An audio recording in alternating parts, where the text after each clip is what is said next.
예, 아프간에 대해서 어떤 정치나 그런 것들을 알려고 하면 유튜브에 많기 때문에 저는 여러분들 수준, 우리들 수준에 맞게 책하고 관련돼서 우리들이 알아야 할 정도 수준으로만 책 관련된 내용으로만 설명을 드리겠습니다. 자, 들어갈게요. 아프간이 여러분들이 일단 지도를 보셔야 돼요. 아프간이 어디 있는지.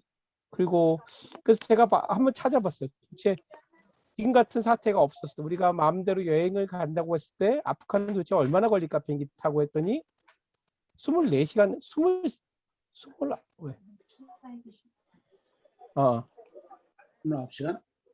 29시간 나오더라고요. 네?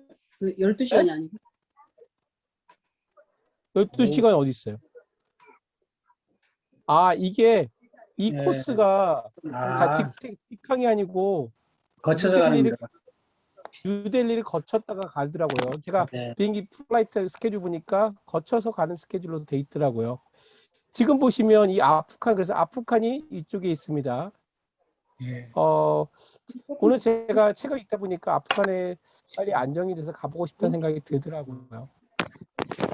아프간이 우리나라 비교하면 특징은 먼저 같은 공화국인데 이슬람 공화국입니다. 종교 중심 사회라는 걸 알 수 있고요. 면적은 대한민국 한반도의 6배입니다. 그다음에 공용어는 다리어, 이란어하고 옛날 쓰던 이란어, 그다음에 파슈토, 즉 파슈토족에 쓰는 파슈토가 공용어입니다. 인구는 우리가 더 많네요. 여기는 3,700만인데 우리가 5,100만이고 인구密도는 우리가 훨씬 조밀하지만 이게 땅이 커서 땅 대비 인구를 그냥 산술적으로 나눈 거예요. 근데 아프간도 산악 국가입니다. 인구의 산의 70%가 우리와 똑같아요. 70%가 산지고요. 그 70% 산 중에 50%가 해발 2,000m 이상입니다. 그러니까 백두산급 이상의 산이 너도 공부해. 백두산급 이상의 산이 2분의 1이라는 얘기, 2분의 1의 면적을 차지하고 있다는 얘기죠. 그러니까 거기는 우리 같은 그냥 관악산급이 아니라 백두산급의 산이다. 되게 험한 산이 있다라고 보시면 될 거예요. 1인당 GDP는 제가 이거 다시 한번 확인해 봐야 될 것 같아요. 8천이 안 될 것 같은데 한번 제가 다시 확인해 보겠습니다. 종교가 좀 중요한데요. 그러니까 이게 70%고 시아파가 30%인데 이거는 뒤에 가서 설명하겠습니다. 우리가 종교를 알아야 되는 이유는 책에서 우리가 그러니까 핫산이 구박을 받는 또는 핫산에 대해서 뭔가 모멸적으로 한 이유가 결국은 종교의 차이거든요. 같은 이슬람이지만 분파가 다르다라는 이유로 그쪽에서 되게 모멸적으로 하고 막 구박을 받죠. 보시면 우리가 지금 책에 나오는 사람이 주인공이 아제르하고 핫사입니다. 자, 아제르는 무슨 족이냐면 파슈툰족이고요. 메인 종족입니다. 탈레반이 주로 파슈툰족이고요. 그 다음에 핫산이 하자르족입니다. 몽골족입니다. 그러니까 우리하고 같은 모양새입니다.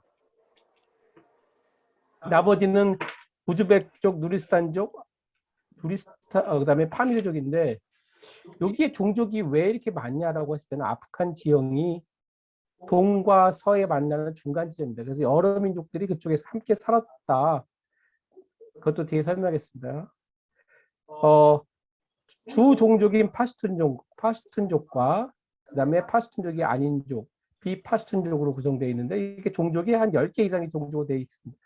그래서 싸움이 탈레반이 지금 통일을 했지만 뭐해서 아직 완전한 통일을 안 한 이유는 이렇게 종족 중에서 통일을 못한 종족이 있기 때문에 그런 땅이 있기 때문에 완전히 통일 못했다는 얘기도 조금 나오고 있습니다. 카불이나 이 중심 수도가 카불인데 여기는 주로 칸다하라고 카바 이쪽은 파슈툰족이 살고 있고요. 그 다음에 그 위쪽에 하자라족이 살고 있습니다. 핫산. 다시 보면 언어상으로 파슈툰족이 이쪽이 메인이고요. 그래서 지금 우리가 주로 많이 TV에서 보이는 화면들은 주로 이제 카불이죠. 카불, 수도 카불에 있는 모습들이죠. 그래서 수도 카불에서 많은 어떤 피난한 종족도 있지만 때로는 환영하고 있는 종족도 있겠죠. 예를 들어서 탈레반족죠. 탈레반 종족이 이제 주로이니까 자기 종족이 통일했으니까 환영한 사람도 분명히 있겠죠. 그렇지만 이제 이전 정권에서 또는 이전 정권에서 주로 아니면 탈레반하고 주로 이제 탄압을 받는 여성들이나 소수민족들은 뭐 팔순족에도 안 좋아할 수 있는 거고, 그것도 이제 다른 민족 같으면 이제 별로 좋아하지 않겠죠. 그다음에 또 우리가 책을 들어가기 전에 알아야 될 것은 듀란드 라인이라고 있습니다. 영국이 약 1800년도 19세기 말에 선을 긋습니다. 선을 긋고 여기에 옛날에는 파슈툰인들이 이쪽하고 이쪽에 다 살았습니다. 그래서 한 5천만 명의 파슈툰이 살았는데 이쪽으로 듀란드 라인하고 쫙 선을 그으면서 이쪽에 파슈툰족이 파키스탄에 한 3,500만 명, 그다음에 아프간에 한 1,500만 명이 가게 됩니다. 그래서 책을 보시면 주인공이 탈출할 때 주로 이제 파키스탄을 통해서 탈출합니다. 그리고 탈레반들이 주로 나중에 미군이 공습을 했을 때 피하는 곳이 다 파키스탄입니다. 왜냐하면 자기들 종족이 있기 때문에. 그래서 미국이 이기지 못할 수밖에 없는 이유는 베트남전과 똑같습니다. 베트남전에서 우리가 미군이 베트남에 아무리 폭격을 하더라도 싸우더라도 이게 전역이 누가 농부인지 누가 베트남 군인지 알 수가 없으니까 결국은 미군이 민간인인지 구별 못하는 거죠. 베트공인지. 이 아프간에서도 마찬가지입니다. 탈레반들이 파키스탄을 숨으면 파키스탄인이 돼버리니까 미군 입장에서는 파키스탄이 자기 우군인데 함부로 공격할 수 없고 하니까 결국은 탈레반을 완전히 소통할 수가 없는 거였죠. 그 다음에 하자르족이 약간 몽골족이라고 했습니다. 그럼 왜 몽골족이 여기 있을까요? 몽골족이 우리가 몽골 제국이 13세기 정도의 몽골 제국이 13세기 14세기 몽골 제국이 대제국이 이루고 일한국, 그다음에 차카타이 한국이 캄차크가 아니고 차카타이입니다. 차카타이 한국이 이쪽에 이루어가면서 그러니까 몽골족의 어떤 서아시아를 지배한 몽골족들이 이쪽을 지배하면서 그때 있었던 몽골족들이 일파가 아닐까라고 생각을 하고 있습니다. 그 다음에 이제 하자르족이 시아파라고 구박을 받습니다. 순위파하고 시아파의 이 책에서 뭐라고 써있면요. 책에 보면 주인공 책에는 내가 속한 파슈투인이 하자라인을 억압하고 박해했다고 쓰여 있었다. 그 이유 중 하나는 파슈투인이 순위파이고 하자라인은 시아파였기 때문이다. 학교 선생님은 시아파란 말을 할 때 그는 그것이 무슨 전염병이라 되는 것처럼 코에 주름이 생기고 얼굴이 찌그렸다. 마치 이걸 보면은 옛날에 기독교인들이 유대인들 구박하는 아마 그거보다 더 더한 수준의 타 종교를 대하듯이 하는 거라고 보는 것 같아요. 그러니까 둘 간에는 철천지 대원수지간이다. 오히려 타 종교는 개종의 대상이 되면서 이슬람이 관용적으로 되어 있지만 서로 순위파 시아파계는 서로 이제 싸움만 있었다. 그럼 얘네들이 왜 싸웠을까요? 여기 보시면 색깔에서 이 진한 녹색이 시아파고 그다음에 엷은 녹색이 순위파입니다. 순위파가 90% 그러니까 대다수입니다. 순위파가 사우디 뭐 대사고 시아파는 우리가 알고 있는 이란. 이 사이를 보면 왜 갈랐냐면 모함메드가 예언자인 그러니까 이슬람교를 창시한 모함메드가 죽고 후계자인 칼리프가 후계자를 세우는데 후계자줄을 핏줄에서 세워야 한다고 생각하는 게 시아파고 그 핏줄이 뭐냐면 사촌 동생인 이 사람들 핏줄만 인정해야 되는 게 시아파고 아니다 능력 있으면 다 칼리프가 될 수 있다 하는 게 순위파입니다. 그래서 그런 것들이 그 하나 가지고 해서 결국 교리상으로 조금씩 달라지는 거죠. 그러니까 그래서 아프간에서는 파슈툰인이 순위파가 되면서 약 40%, 하자라인이 시아파를 믿으면서 약 10%, 전 세계적으로는 사우디 포함한 거의 모든 이슬람이 순위파입니다. 오사마 빈 라덴 순위파, 탈레반 순위파. 그 다음에 우리가 알고 있는 탈레반은 탈레반이 미군이 탈레반을 공격해서 탈환하기 직전에 탈레반이 정권 잡았을 때 탈레반이 바미안 석고를 파괴했습니다. 그때 반달리즘이었죠. 문화재 파괴. 내가 파괴한 이유는 결국은 종교가 다른 것들을 참지 못한 거죠. 그래서 역사적인 이 아프간이 이 동서문화 교통로이기 때문에 불교 문화 유적도 많이 있습니다. 그래서 유적이 파괴가 됐고요. 아프가니스탄과 한국과의 인연도 좀 있는데 제가 2016년에 국립중앙박물관에 열렸던 아프가니스탄 황금문화전에 갔다 왔습니다. 거기는 이제 아프가니스탄이 2016년이면 미군에 의해서 아프간이 어떤 탈환이 됐을 때 그때니까 우리나라에 이제 아프간이 문물전이 이제 어수가 있었던 거죠. 이 당시에는 이제 아프간의 이제 금관, 그다음에 아프간의 어떤 그 불상들이 많이 왔습니다. 간다라 미술이라는 게 있습니다. 간다라 미술은 알렉산드리아가 서방에서 그리스에서 동방, 페르시아, 인도 쪽으로 정보를 하면서 문화까지 이제 하면서 이제 문화를 융합을 하죠. 그래서 이 불상을 만들 때 그리스인의 모습이 들어갑니다. 그래서 이게 그 불상을 이제 불교 국가들의 불상들이 이렇게 바뀌어가는 거고 결국은 그런 것이 석굴암에까지 영향을 미쳤다. 그래서 우리 석굴암이 간다라 미술 영향을 받았다라고 하고 있죠. 와한회랑이라는 게 있습니다. 와한회랑은 영국이 아프간을 점령한 후에 러시아가 내려오는 것을 막기 위해서 아프간에 선을 긋는데 아까 두란드 라인도 있고 이쪽 지역을 포함해서 이거를 아프간 땅으로 이렇게 딱 선을 긋습니다. 이건 아프간 땅 이렇게 만든 이유는 뭐냐면 그러니까 영국은 이 아프간의 경계로 해서 러시아가 못 내려오게 하는 거죠. 이 완충지대로 아프간에 두는 거죠. 그래서 인도까지 못 내려오게 막으려고 이쪽 지역을 완충지도입니다. 지금 보시면 여기를 통해서 이게 지금 통로가 신장 미구르에서 그 실크로드 길 따라서 오는 길이고요. 그러니까 이 길을 따라서 중국하고 중앙아시아가 연결이 되어 있는 겁니다. 이 와한회랑이라고 해서 이쪽 길로 가는 거죠. 우리나라에 보면 해초에 스님이 윈도 천축국으로 갈 때 이 와한회랑을 지나셨다고 하고요.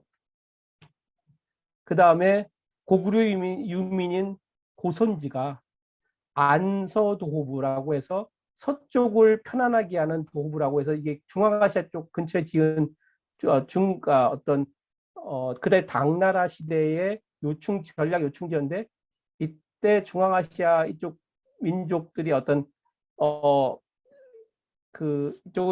이쪽을 진압하기 위해서 와한회랑에서 이쪽 중앙아시아인족들하고 싸웠습니다. 그러니까 이쪽을 그런 맹활약을 했던 곳이고요. 여러분들 아시죠? 이 고선지가 이슬람 대국하고에서 마지막에는 전쟁에서 집니다. 그래서 그 결과가 이때 전쟁에 참여했다가 포로로 잡힌 당나라 군인 중에서 제지술을 종이를 만들 줄 아는 사람이 있어가지고 그 사람들이 이슬람을 통해서 서방에 종이술을 가르쳐줬고 그 다음에 이걸 맺기로 해서 이슬람하고 중국이 더 이상 중앙아시아에 대한 지배권을 잃은 거고 중앙아시아가 다 이슬람화가 된 거죠. 자, 그러면 제가 얘기한 거에 이제 기반으로 해서 이 스토리, 소설 쪽에 나온 스토리하고 역사하고 맞춰보겠습니다.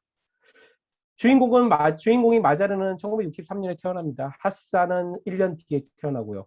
그 당시 아프간은 왕정이었습니다. 무함마드 자이르사라고 왕정이 오랫동안 왕정을 그러니까 아프간에서 보기 드물게 어떤 평안했던 시대입니다. 1973년에 거기 책에서 보면은 전혀 총소리가 딱딱 나니까 알리가 이건 오리사냥이라고 안심시킵니다. 오리사냥이 아니고 쿠데타였습니다. 쿠데타로 그때 왕정을 뒤엎고 다우드 칸이라는 사람이 자기가 대통령이 됩니다. 그다음에 73년에 또 어떤 일이 벌어지냐면 책에서는 아세프가 누군지 아시죠? 좀 건달같이 생겨가지고 나중에 아자루하고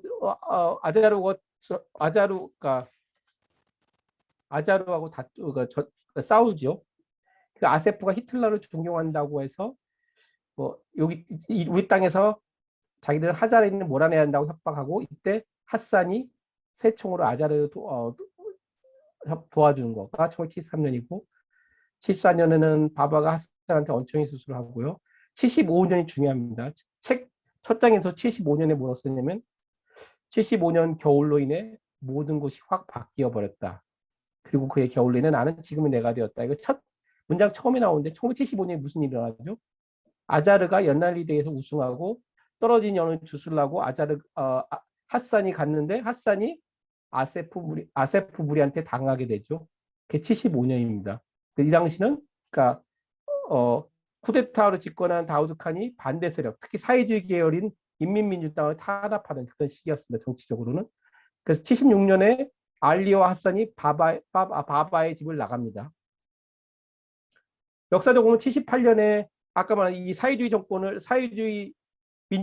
사회주의권이었던 인민민주당을 탄압하니까 다시 군부 쿠데타가 일어나서 군부 쿠데타, 즉 소련식 사회주의를 지향하는 군부 쿠데타가 일어납니다. 그러다 보니까 소련식 사회주의다 보니까 이건 뭐야 종교적으로 안 맞대. 그래서 여성에 대해서 뭔가 사회 참여를 하는 것들이 이래서 이 이슬람인들은 이건 아니다 해가지고 뭐가 일어나죠? 무자헤딘이라고 성스러운 이슬람 전사들이 등장합니다. 그때 79년에 그리고 80년에 79년에 그러니까 무자헤딘이 등장하면서 막 정권을 위협하니까 결국은 그 정권이 흔들리게 되죠. 친소련 정권이 흔들리게 되니까 그 전략적 요충지의 중요성을 깨닫고 소련이 들어오죠. 소련이 아프간 침공합니다. 79년에 89년에 침공을 하고 바바 아자르는 그때 아프간을 탈출하죠. 1981년에. 책에서는 보면 83년에 아자르가 미국에서 고등학교를 졸업하고 아자르가 결혼을 합니다. 바바가 돌아갑니다. 이게 다 80년대인데 역사적으로는 소련이 아프간에서 79년부터 89년까지 10년간 있습니다. 미국은 무자히딘을 지원하죠. 이때 나왔던 사람이 오사마 빈 라덴이 무자히딘으로서 소련과 싸우고 그때 텔레반의 지도자인 오마르도 이때 등장합니다. 소련군이 1989년 철군하고 그 다음에 91년에 구소련이 붕괴되니까 아프간 내 군벌 간의 다툼이 있고 이거를 통일한 게 텔레반입니다. 1994년 텔레반. 아까 그래서 텔레반이 석부를 파괴한 게 이때 집권한 거고요. 통일한 이후고요. 그 다음에 보면 미국에서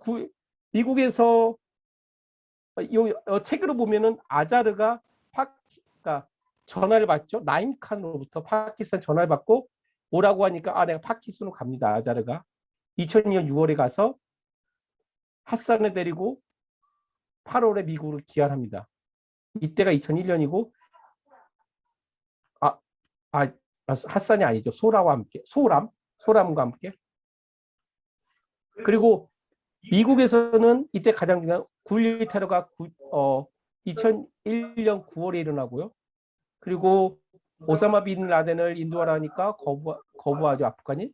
그래서 아프간을 공격하고 텔레반 정권이 이때 붕괴가 됩니다. 그러니까 우리가 책으로 보면 이 소람을 데려오는 게 결국은 이 아프간 그러니까 9.11 테러 전이라는 걸 알 수 있죠. 9/11 전이죠. 그다음에 역사적으로 보면 빈 라덴이 2011년에 사망하고 트럼프 정부가 2020년 발표하고 바이든 정부가 철군을 실행하고 원래 9.11에 맞춰서 철군을 완료하려고 했는데 생각보다 빨리 친정부군이 무너지면서 탈레반이 아프간을 지금 실질적으로 다시 통일하고 있는 이게 지금까지의 역사라고 보시면 될 것 같습니다. 예, 이 정도 탈레반에 대한 어떤 태가와 관련된 내용에 대해서 설명을 했습니다. 혹시 여기에 대해서 뭐 궁금하신 내용 없으시죠? 그거는 나중에 음미 끝나면 다시 얘기를 하고 그럼 다음 소설책에 대한 이야기는 조은미 씨에게 넘기도록 하겠습니다.